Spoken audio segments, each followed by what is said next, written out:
Welcome to the Richard Dolan Show, where every week we fight the good fight. Greetings. My guest for this program is Chris Deperno. Chris is the New York State Chief Investigator for MUFON, the Mutual UFO Network. And, I've interviewed a number of MUFON investigators in the past on this program, but I have to say that what we have for this program is going to be unique in many, many ways, and I think very, very riveting. Chris is a former police officer. He is a very experienced investigator, and it's quite obvious that in his time in his role with MUFON, he's been reinvigorating that organization, the investigative capabilities, and bringing in a lot of innovations, and particularly focusing on some of the most dramatic current cases anywhere in the United States. We're talking close encounters. We're talking military engagements, sightings of all unusual types of beings, and triangle craft, and much, much more. In other words, some of the most dramatic cases out there he's got his investigators on. And the other thing, and I know we'll talk about this too, is that he's brought in an innovation of having sketch artists as often as possible to depict the cases in question, whether they're of beings or whether they're of craft or what have you. And it's just always a good thing to have the visuals available. So there's a lot of innovations Chris is bringing in for MUFON, and I'm, for one, excited to have him in. We've gotten to know each other because Chris and I both attend the Rochester, New York UFO meetup, and he has been just phenomenal in that. So Chris Deperno, thank you so much for being here this time. Richard, thank you. It's an honor to be with you today, and thank you for having me on. The honor is mine, and I'm just very glad to have the opportunity to talk with you. So can you just tell folks about your, very quickly about maybe your background, what got you into this whole field? How long have you been with MUFON as a chief investigator for New York as well? I don't know the answer to that myself. Well, the truth is I'm really new as a chief investigator. We had a great chief investigator before, but he had stepped down for personal reasons. And I was asked by Sam Falvo, the state director, to take it over. And, Sam and I had a talk about, I want to revamp New York MUFON. I want to get it kickstarted and do some very different things. Mm-hmm. Sam said, go for it. And he made me the chief investigator. So how long? We talking a year, more, less? Oh, less than a year. Congratulations then. Thank you. Now you were with MUFON. Appreciate it. You were with MUFON before that, so it's not like you're just brand new to MUFON. Right. So, I started my career as a police officer, and I became a major crimes detective. And when I retired, I developed a couple of businesses, and then after that, I sold them. But I've always been interested in this field. I always was fascinated. I had a sighting when I was a young child, and I had another sighting when I lived in Marcellus, New York, mm-hmm. and I've always been wanting to find out more information about this. So I joined MUFON, became a field investigator, and I had a little bit of skepticism when I first started. But after working these cases, and I worked them like I would work a felony case, I became an absolute believer, Rich. I mean, it hit me 100%. Amazing. I want to talk about a lot of these cases that you're going into. So just so people know, Marcellus, New York is near Syracuse, and that's really where you're based, out of the Syracuse area. But you're good enough to come out to our Rochester meetings, which is just over an hour away. And we're lucky to have you. I have to say, you've added so much to our group. And for folks who don't know, the Rochester UFO meetup has been going strong now for 11 years. We've actually been quite regular about it. We've got a good group going, and I'm so glad that you're there. But let's get back to what you're investigating in from MUFON and beyond. So you have you've done something different to have your investigators look into new types of cases, close encounter cases, military cases. Can you just describe what's going on these days? One of the things people hear all about UFO history. I talk about UFO history, but there are so many current cases going on, and you've got your finger on the pulse. So what's getting your attention these days? Well, the things that are getting my attention is that we're looking into how they're trying to communicate with us. It's one of the things I wanted to do. I emphasized with the field investigators, let's start doing real, get the cases that are category 2s and category 3s. That's where they, have landings, abductions, things of that nature. And let's get some really good out of the box thinking on those and try to get some information. And some of the things that we're looking at is how are they trying to communicate? What are they trying to do? What is their actions? And let's put some patterns together. So we started working with that with the field investigators. I got some great field investigators up here, and I have an excellent ERT member that's up here. ERT stands for, if you just tell listeners? Experienced research right. team member. In other words, for close encounters. Yeah. Yeah, he does the close encounters type of stuff. The abductions actually is what he specializes in. So how much activity is going on now? A lot. And this is what we want to do. Is one of the things I wanted to do as a chief investigator is to bring this more out into the public. Right. Because the amazing cases we got, like I got a field investigator up in Buffalo area who got a hold of video, and he was doing the case up there, actually an orb chasing a fox, and he got it on a field camera.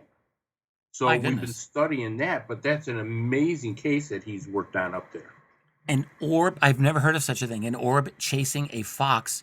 Yep, I'll send you the video on it. But he was a good investigator. He did exactly that. He was, he went up there, did a thorough job, and he was able to retrieve a video from a field camera that the guy had planted field cameras on his property, and there it was. And you could see the orb clear as day. It comes right up to the fox, and it scares the you-know-what out of him, and the fox takes off at about 100 miles an hour. So the fox clearly was reacting to this orb or this absolutely, and that's what amazes us, because the fox can actually see the orb, looks at the orb, and takes off. I've never heard of such a case. That's incredible. Yeah, I'll send you the video on it, and it's an excellent case. I mean, there's cases of these objects interacting with animals, obviously, but an orb chasing a fox or interacting that's incredible. So can you just jump in? What about some of these military cases that you are looking into? Just before we began recording, you said you've got one that's particularly dramatic. I've got actually 3. What's prompted this is that Chase Klosky, before she resigned as the DOI, she says, Chris, I want you to call all the state directors, and I want you to get the WOW cases. I want you to research and get the cases that make the hair on the back of your neck stand up. I says, okay, boss, I'll do it. So we looked at some of these military cases, and I'll tell you, they're playing games. The one case that we have that happened, it was like Rendlesham Forest. This case is number 76253. And I'm going to give you the case number so your audience can actually look these up on the CMS website, a MUFON. Sure. And this happened in Bangor, Maine.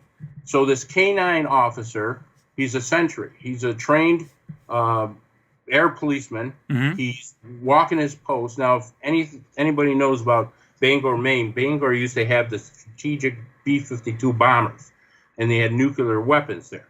So everything was heavily guarded. They had K-9 specialist dogs walking the runway 24 hours a day, the whole bit. All of a sudden, this guy, he's walking his post, and this happened around, maybe 63, 64, about 11 p.m. night. He's getting ready to get off shift. What do you mean 63, 64? 1963. Okay, just want to make sure I'm getting the year. So this is an older case, but let's hear it. Yes, it is an older case. So he's walking his post, and his relief starts coming up in the van. And as soon as the relief starts coming up, all of a sudden, coming down the runway are these 3 objects. He describes them as lighted up orbs, but they are flying down the runway, and they stop. The next thing you know, they light up the entire base. The whole base is lit up with, he says, an absolutely brilliant light like the sun, but you can see it, but it's not hurting your eyes type of deal. Okay. So he's I mean, everybody is kind of startled. The guy in the van says, "Let's get out of here," kind of deal. Mm-hmm. And these things start now heading down the runway. They're looking at, or I should say, probably studying the B-52 bombers, and then shoot straight up at an incredible speed.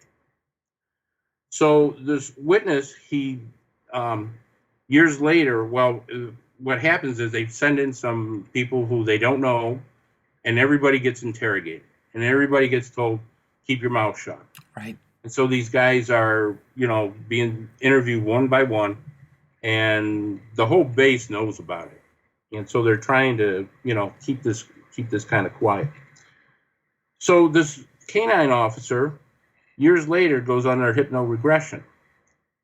And he finds out, through hypnoregression, that he's had some missing time.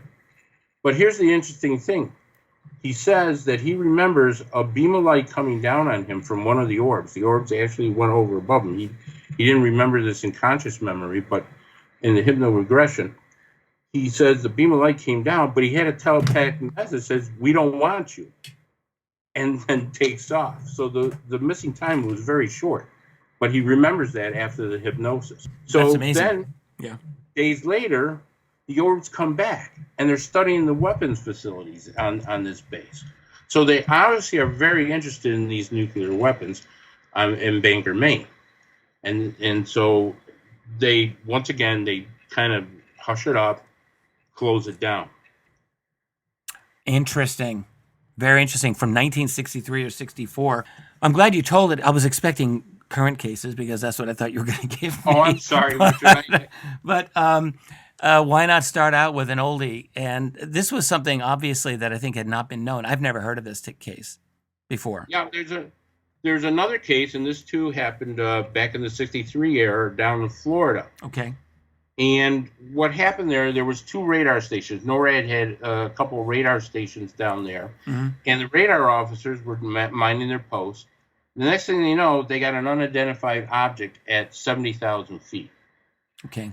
And they're watching this thing, and it's playing games with them. It's going in one direction, shoots off in another direction, going up and down. So what they do is they send a couple of fighters up to intercept it. Now, what happens is that when these fighters go up, they have to do what they call they can't get up to 70,000 feet, so they have to do a maneuver called a snapshot. And what that snapshot is, they go full throttle level. And at just where they want to get up to intercept this object, they crank it up and they hit the afterburners and they snapshot it up straight up in the air at full power. So when they do that, one of the crafts put a radar lock on the flying saucer, the object up there. As soon as that happens, the unknown craft goes into defensive mode and shuts everything down. But not only does he shut down the jet, he shuts down the radar bases, the 2 that are tracking it. The ground-based radar. The ground bases get shut right down. They're down for 5 minutes. From 70,000 feet altitude. From 70,000 feet altitude, these guys are suffering a radar loss, and they're going crazy. Back in the early 60s. Not only did the plane lose it, but these guys on the base, they have nothing. They have nothing on the screens. Did you say which base in Florida this was from, Chris? Did I just miss it? It was over near Cross City, and it was the command was at MacDill. MacDill, okay. Yeah, and Montgomery Air Defense Sector. Okay, fascinating. Yeah, it's just incredible that at 70,000 feet that these guys can do that. And this is an 8-year veteran of the Air Force that tells this story that he says, look, I've been 8 years on a radar screen. I know what I'm talking about. Now, how are you getting these stories? Is this part of the looking for the wow cases, or is this some other? Yeah, this is part of. But you see, this is the cases that MUFON investigates. We do I think MUFON does a phenomenal job because these boots on the ground guys go out, they get this information on the cases, and it's very important that we start telling the public, hey, this is what's going on. This is what's happening.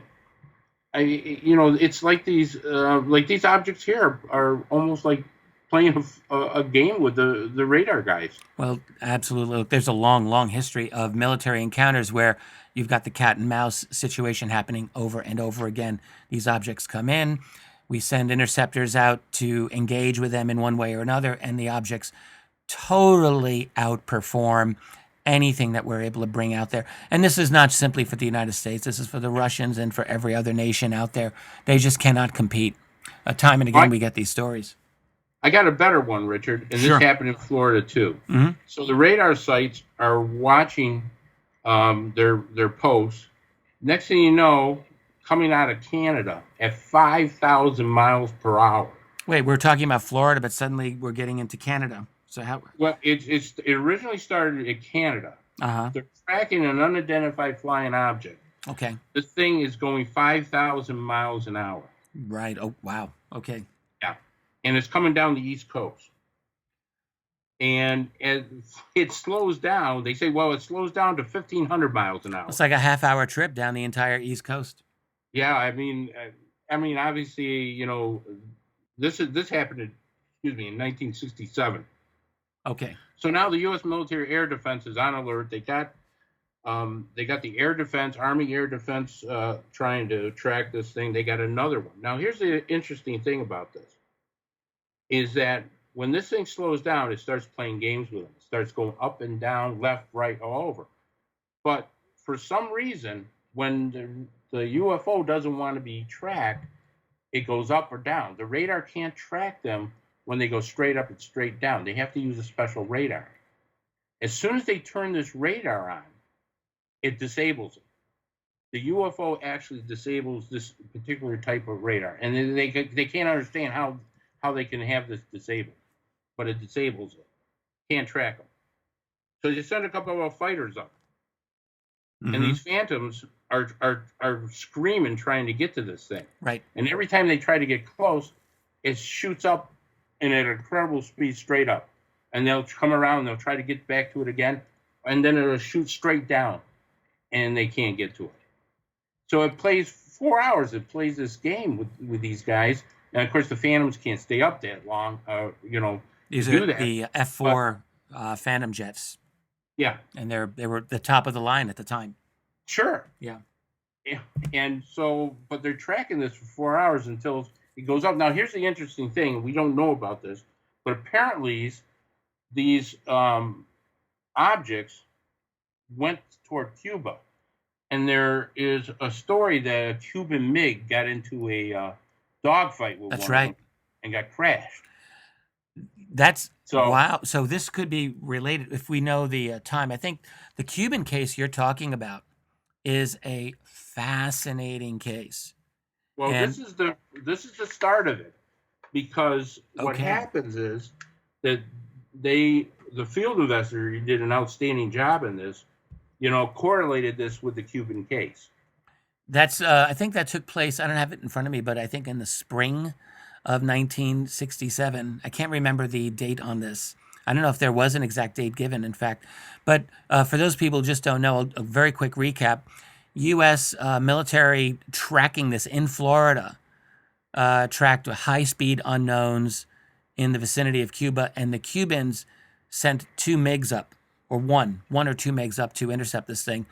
And I think at least one of them was lost in the encounter, if I'm remembering that correctly. It's an amazing case, and there seems to be a very good amount of support, at least on the American side of it. So I'm kind of amazed, honestly, that you found an additional element, or at least you appear to have found an additional element of it here. That's incredible. They played games with him until they decided to go down there, and it's believed that the Cuban MiG, one Cuban MiG, got shot down, right, or lost, somehow crashed because of this. Yeah, that's right. It's an amazing case, and you've just apparently found much more to it. So this thing came down at about 5,000 miles per hour from the airspace of Canada through the entire U.S. eastern seaboard, where it was tracked down in Florida, and where we had our own jets sent up to intercept. Right, and we not only had, NORAD didn't have just one site doing this; they had 2 sites. tracking this. And the incredible thing is this special radar, and they wouldn't tell the field investigator because it's secret, but this certain radar that they have is very, very sophisticated. Mm-hmm. And they have no idea from what the people were saying is this thing can't be shut off, but it was shut off. Now, what is the CMS case number for this, if anyone wants to find it in the MUFON database? Yeah, sure. It's case number 54309. 54309, Richard. Perfect. And yeah, people should feel free just to go into the MUFON, and that's just MUFON.com, right? MUFON.com. Yes. Yep, MUFON.com. And go into the civilian part where people can pull all kinds of cases up and see all kinds of video. Amazing. So, Chris, do you have anything going on currently? What's happening these days in your investigations with the UFO phenomenon? I would love to hear it from my part. Well, as you know, I sent you the outline. We're doing a thing in the Hudson Valley. We have seen a recent spike in sightings in the Hudson Valley. The Hudson Valley is known as a UFO hotspot in New York, and it's probably one of the biggest in the United States. Well, so what we're doing now is we're seeing all these reports coming in of people seeing triangles being sighted all over. No kidding. So what I wanted to do, Rich, and what I did, I developed what I call Project Aries. And Project Aries is I decided to get a team of field investigators, not one, not two, but a whole team. And on the team, I'm going to put a sketch artist on, like a police does a sketch artist. Mm-hmm. So when we get some of these sightings, we're going to have people actually describe it. We're going to draw it and get an accurate description of what they saw. We're also got an FAA drone pilot on the team now.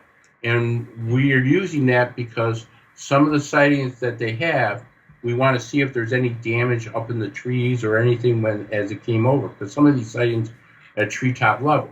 So we want to get an accurate idea where the sighting was. And we also want to see if there's any type of trace evidence that's been left.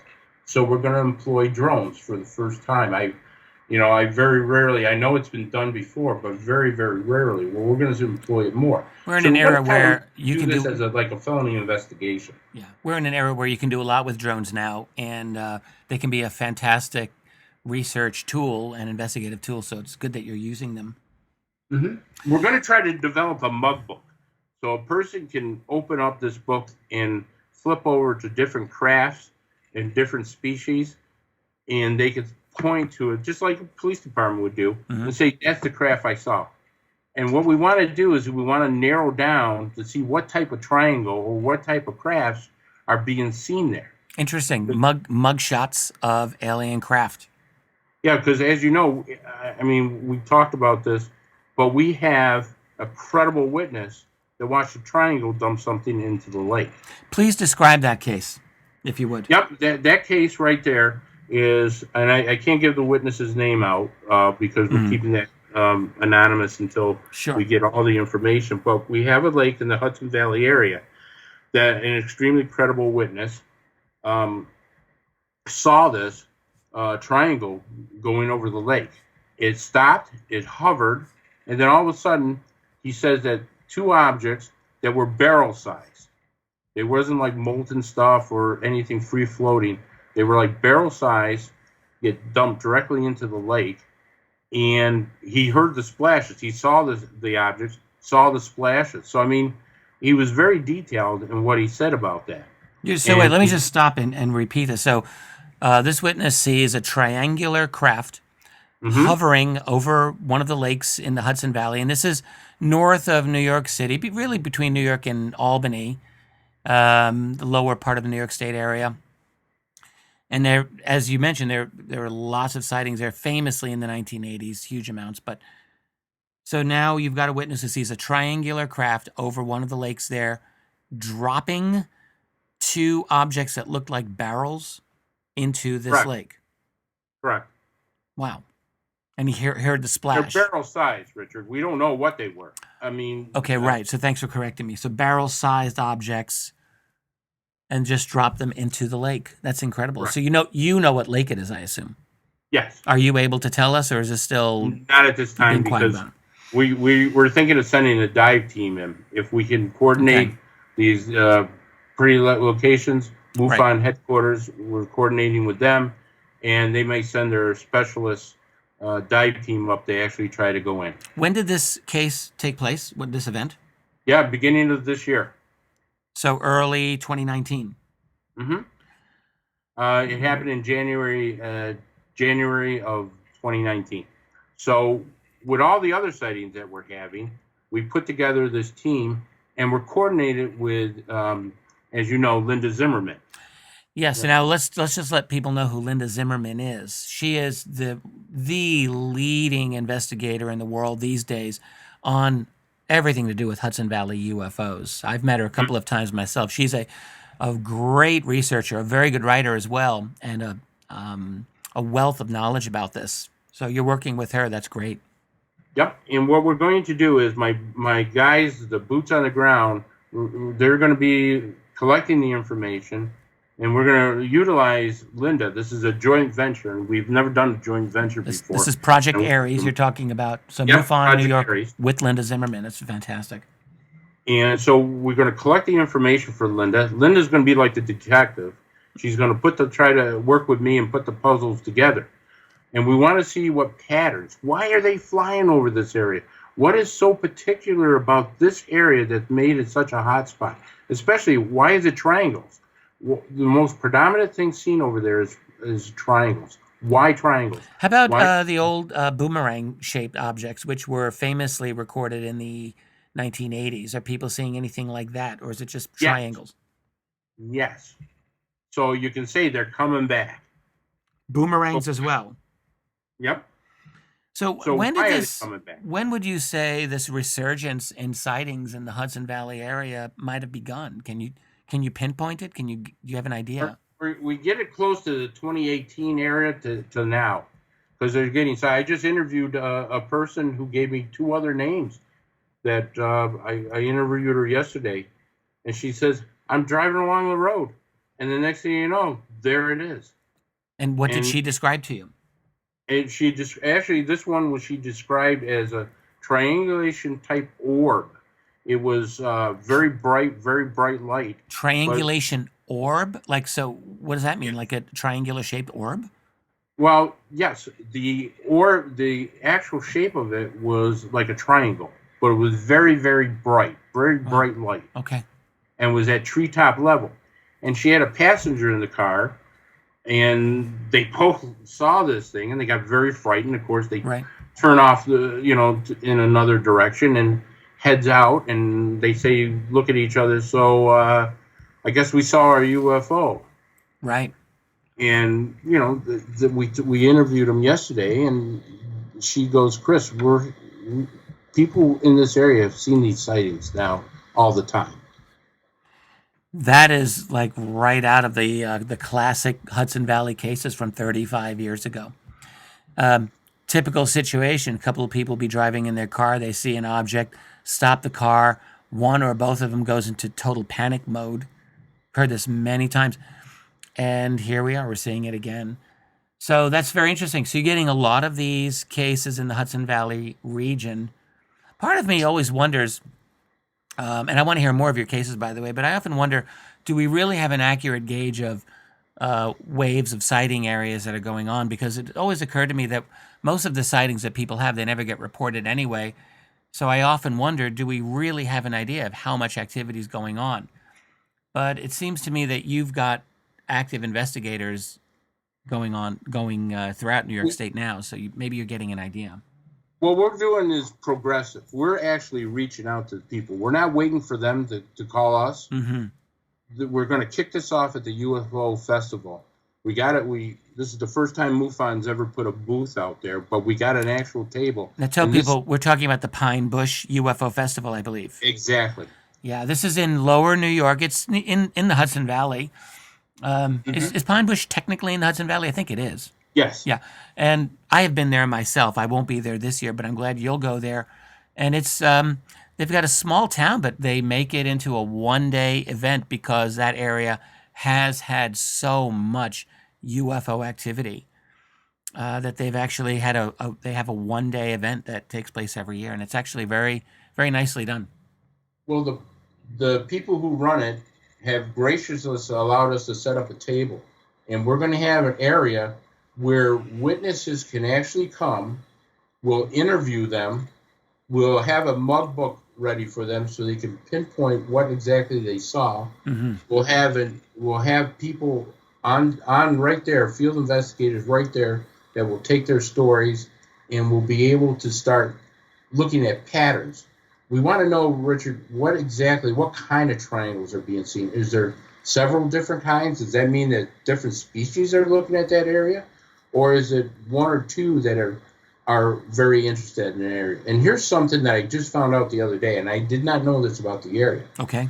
There are certain types of stones, like walls, that are in that area. Now, Linda Zimmerman knows about this, and I have to talk to her, but a witness that I interviewed a couple of days ago says, Chris, did you know anything about these stones over at, I think it's Indian Hill or Indian Point? And I said, no. He says, well, here's this thing. These things line up with certain constellations from what the witness was telling me. Now, I haven't researched this yet, but I'm going to start researching this to see if there's any connection with that. So these are stone walls that, what are we talking, like ancient stone walls? Or are they, like, I don't understand what the significance of them is. Well, we don't know. Okay. But what he's saying to us is that these things have lined up with certain things in the sky, and what we want to do is find out if that's true, because, like we said, we have to vet this information. We're not just going to say, hey, this is a fact until we vet it, but we also want to find out if that is true, what significance is that to the UFO thing? Well, this is part of the thing of investigating UFOs because, and I know this as well, and I'm not an active investigator like you are, but I get people coming to me all the time, every day, every week. And some of the things that come to me they turn out to be fascinating, and other things turn out to be kind of a miss in my estimation. And you must be dealing with the same type of thing. Like you'll get, I'm sure, certain things that seem like great leads, and then they may not turn out to be anything. Well, Richard, I had a case where a man took photos from his airplane, and he's a retired lieutenant colonel in the Army. Mm-hmm. He snapped these photos. He saw this object, and it was right over Long Island. These photos were phenomenal. And we sent all our photos and video to a lab analysis. We have lab people. MUFON has lab people that are photo technicians that check these out. And unfortunately, these came back as a plane descending, and the light hit it just right, where it's a man-made phenomenon. It's not anything of a extraterrestrial thing, but still, you have to investigate it thoroughly in order to make sure that it's one of those things. That's it. So it's good to know, like, you guys, you don't get taken in by every single story that's out there. You go in and you investigate, and even if it seems great at first, it may not turn out to be something. But I do know you are investigating close encounter cases in New York State, and maybe, I don't know, perhaps beyond, but certainly within New York State. And you were talking at the meetup with Tracy. I didn't have the chance to chat with you about some of these cases, but I do know you have some very fascinating, I would almost say very dramatic close encounter cases that you're looking into right now. Yes, we're working with a witness who he was with another person, and they were in Tully, New York. Near Syracuse, or right near Syracuse. Yeah, it's near Cortland, New York. Yeah, so south of Syracuse. Yeah, right in between. Yeah. And so they're in a room, and all of a sudden this being comes up to the window. It's a winged being, and they both see it. They both corroborate the story. And they look at it, and it looks at them, and it flies off. And the body shape is like a reptilian. But we weren't really sure because he didn't describe it well at first. So what we did was, and this is one of the things I'm bringing back, is we're doing hypno-regression now. So we put him, Mark Briggs, who's a phenomenal hypno-regression person. Yes, in fact, I know Mark, and I agree with you. He's a very professional, and he's out of the Syracuse area. Mm-hmm. Yeah. And so I brought him back on the team, and because he was retired, and I said, no, you got to come back. So I persuaded him, and he did this. And it was, he was so good, he almost put me under. I was about ready to start snorting right next to the guy. But he was very good. But the thing was that the gentleman afterwards was so detailed, and I sent you a picture of the head of the thing, and we don't know what it is. I mean, the body shape is like a reptilian, but some people say it might be a mantis. Some people say it's a reptilian. But if you could see the head that I sent you, it's nothing I've ever seen. Have you, Richard? Well, no, but I have a story to share with you and the listeners that I didn't tell you about this, and but it's actually really quite similar to what you're describing here. And what made me think of it is the fact that this being was seen through a window. So I just want to make sure I'm understanding you before I tell my story that I think you will want to hear. This being that was seen, was it? It was through a window within someone was in their house, and they're seeing a being through the window looking in, or was it some other situation? The being was looking in. That is correct. And how long did the experience last? Can you describe any other elements of the experience, or can they maybe not remember anything? Absolutely. They had a floodlight on outside their house. It's dusk. Yeah. And the being comes right up to the window, hovers right there for like 1 or 2 seconds. They eye to eye, and the thing looks at them. They look at it. They're getting scared, so they're heading out the door. This thing shoots straight up. It's winged. So we have two witnesses to this. Two witnesses. Two witnesses. Okay. And we interviewed them both, and both corroborate, the story. And the being just itself shot straight up. They saw it go straight up, and they saw wings. Actual wings. There was the picture that he drew before the regression, and the other one. The second one is so detailed. And I sent you a headshot because the headshot is very important, because the being itself, the actual body, you would look at it and say, oh, that's a reptilian. But if you look at the head, it's bird-like. Completely nothing like a reptilian. No, it's very different. So I'm gonna share something with you. I've never shared this with anyone, and this was a story that was given to me by a lady who had multiple experiences. She lives in Canada and Ontario, but Ontario is big, so I don't want to give any more about this away. And she was pregnant a number of years ago, and all I'll say is I know this individual quite well and know her to be scrupulously conscientious and honest in every way. So, and I saw the actual window where she saw this, but she too saw a reptilian-looking being looking through a window at her. Wow. And it was very startling for her. Obviously, it shook her to the core. And when on one occasion, I went to the house, I did a tour of Canada, and I was able to visit where she was. And I looked out the window, and where that window was, you couldn't just stand there. So the window was too high above the ground for someone just to peek in. So somehow a being was able to elevate itself, look into the window at her for, I don't know, a short period of time, a few seconds, I think. But I remembered asking her, like, how clearly did you see this? And she said it was as clearly as I'm seeing you.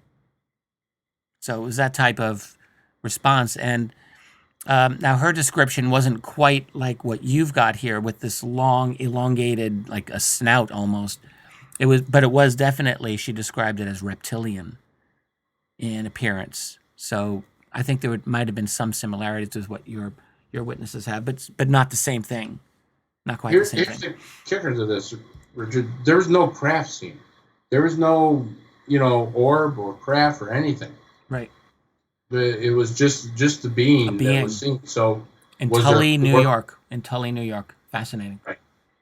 And so what we found out through the hypnoregression, that he actually had some missing time, and that he's an abductee. Okay. So we're working on that right now to find out more about that.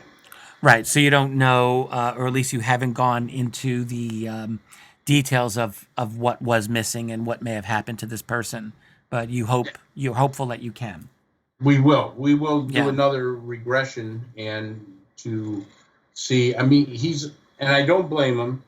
He's a little frightened, so Sure. we want him to be comfortable. We're not going to push him, but we want him to be comfortable doing this. Now, But when when you do these hypnoregressions, you have to be careful, because Indeed. They were frightened in the beginning, and then these Yeah. memories come back. Chris, when did this event take place? I don't have the file in front of me, but they were younger kids a little while back. So are we talking more than 5 years ago? Yeah, about 5 years ago, anywhere 8 years ago, maybe. Maybe. So, okay, like maybe 2010, 2011-ish, Yeah. 2012. What happens is sometimes people take a long time. I noticed this during the course of doing these investigations. People may wait years before they get enough courage, or it bothers them so much Oh, yeah. that they say, okay, I got to come out with this. And this is one of those cases where he says, Chris, I've been living with this for years. I've tried to put it behind me, and I can't. I got to have some answers. And this is why a lot of folks just can't remember the exact date that something happened. It's totally understandable.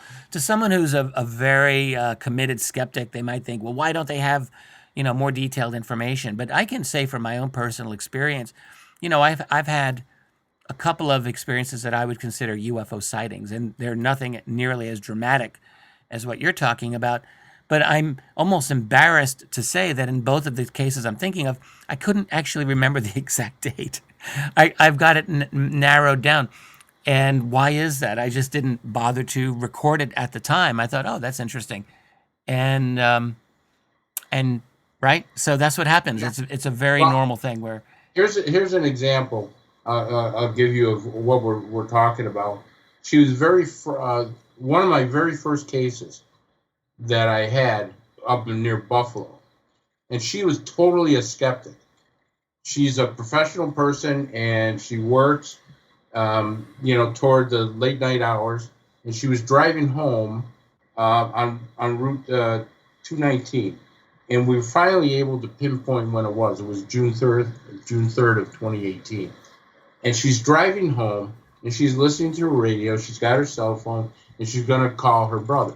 Now, here's the things that she tells me, and she's almost in tears. Okay. She goes, I have been so much on my brother's case, harassing him, telling him he's crazy, he's out of his mind, he needs to go see a psychiatrist, because he keeps telling me that he's been abducted at times. Uh-huh. He's had UFO experiences. A total skeptic. Right. So now she's driving down the road, and she sees this like star type of object in the sky, and she thinks it's a star. Mm-hmm. And so she's actually starting to concentrate on it.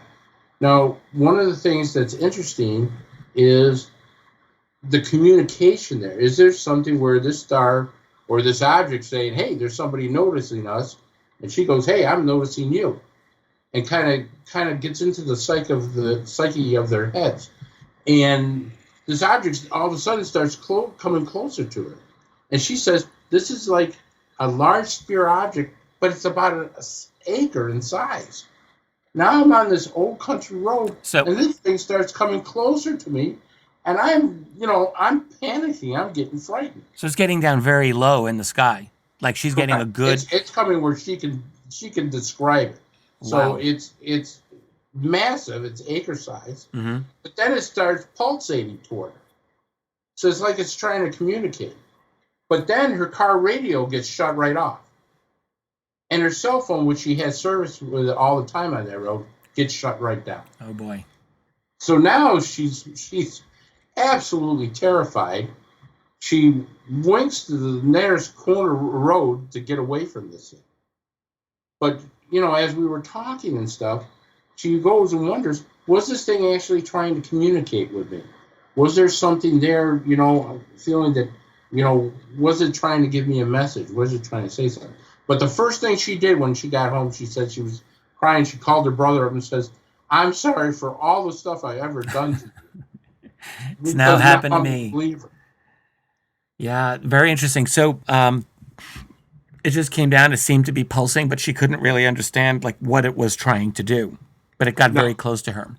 No, but the idea that I'm getting is that she was so, in the beginning, she was so intense looking on this. Her conscience would say, what is that? And kept saying, what is that? What is that kind of deal? And I'm wondering if there wasn't some type of communication. As you know, we talked about this before. Sometimes there's a subconscious communication. Something in the psychic may turn on. Like, was the spirit telling her, hey, pay attention to me? Right. And as it comes down closer, it does that. A lot of people say they've gotten messages, telepathic messages during their encounters. It's actually quite common. So we've got about 10 minutes left in this program here, and then I would like to have you on for part 2 for Richard Dolan members, Chris. But in the last 10 minutes that we have here for this part of the interview, I just want to recap and maybe have you do your own recap.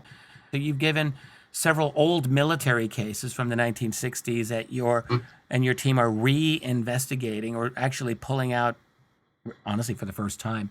They were fascinating.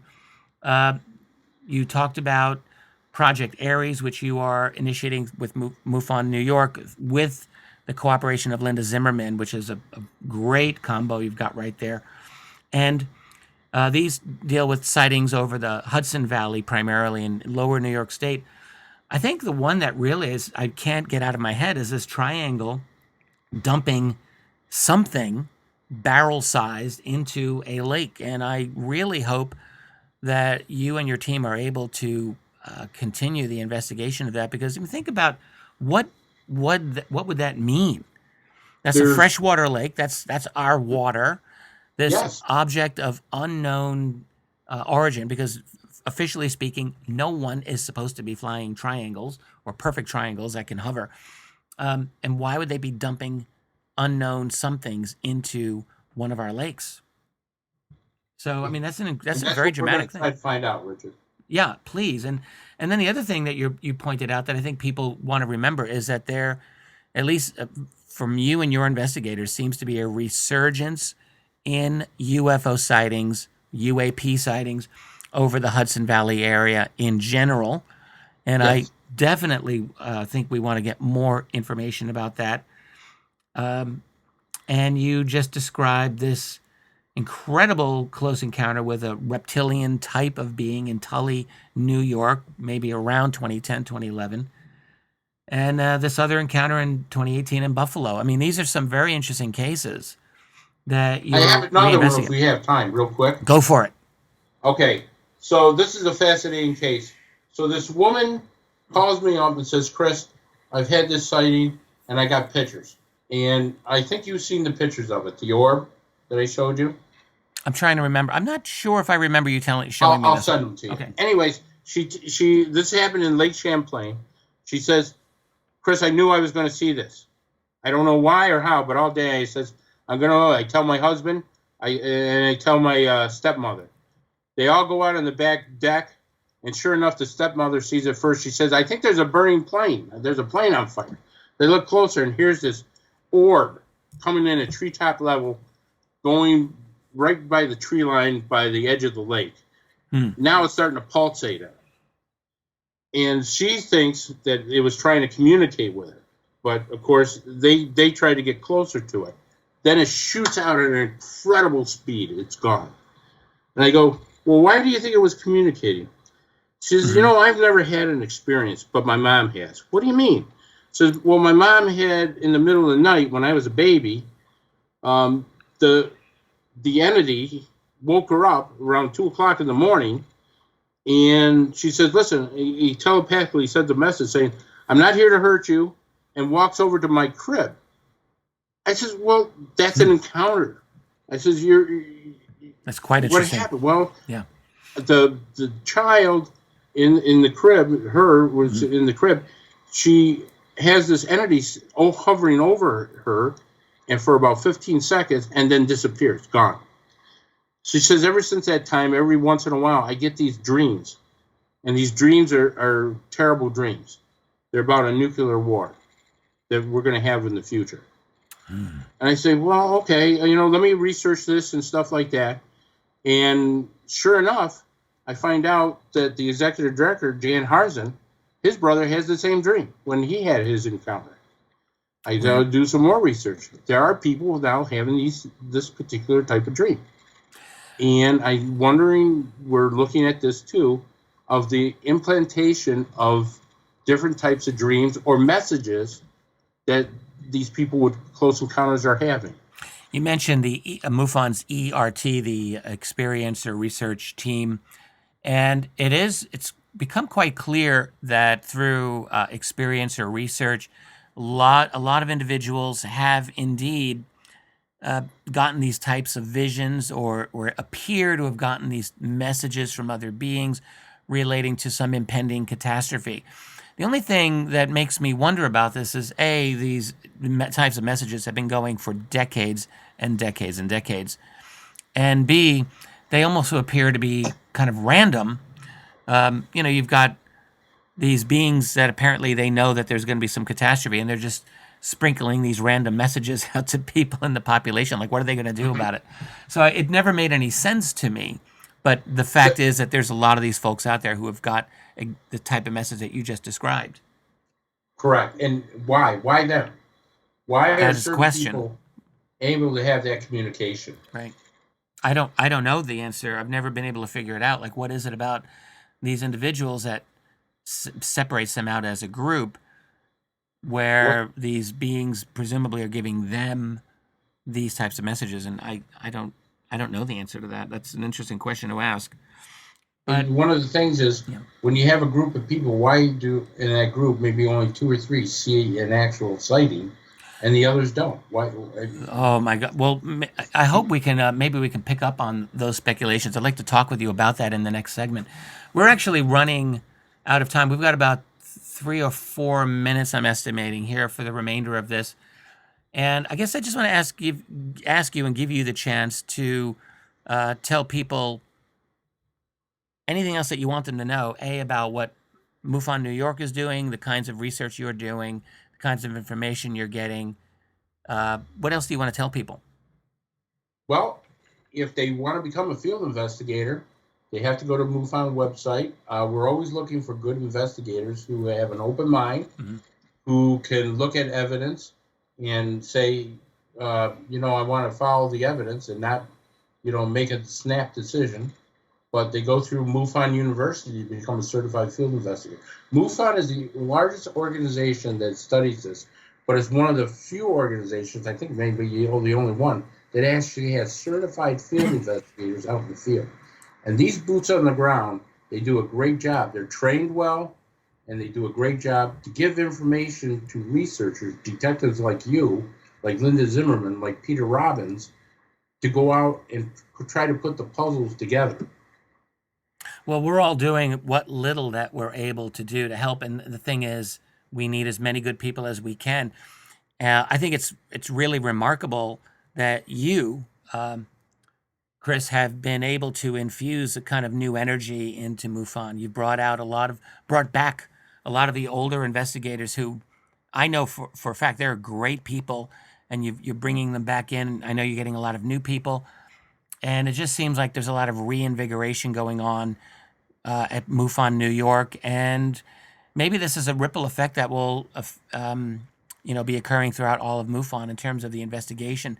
I like the fact that you're focusing on some of these really bizarre close encounter cases that the more I think about this, it just seems that there's a very strange, mysterious underbelly, as it were, to our society that we don't really talk about enough. And these creature encounters, these encounters with beings on the ground, not lights up in the sky. This is something that I think it's really exciting and important that you are really leading a group of people to investigate this phenomenon. I think that's really important. Well, one of the things I wanted to do, I said, if I'm going to do this job, I'm going to kickstart it and really try to get answers to the best of my ability. Now, I know that it's very hard to do that because obviously, you know, the situation we're in, we can only get what answers we can. But if we can bring some comfort to some people, or we can get information out to the public, that's going to help not only MUFON, but it's going to help researchers like yourself and the public, because we got to bring this out to the light much more than what we're doing. How many cases can you estimate that you and your team are getting on a regular basis, like per month, per year? Do you have a sense of? Average is about 14 to 15 a month. Okay, that New York just gets alone. So every other day. That comes from MUFON. What we do then is we have some other cases.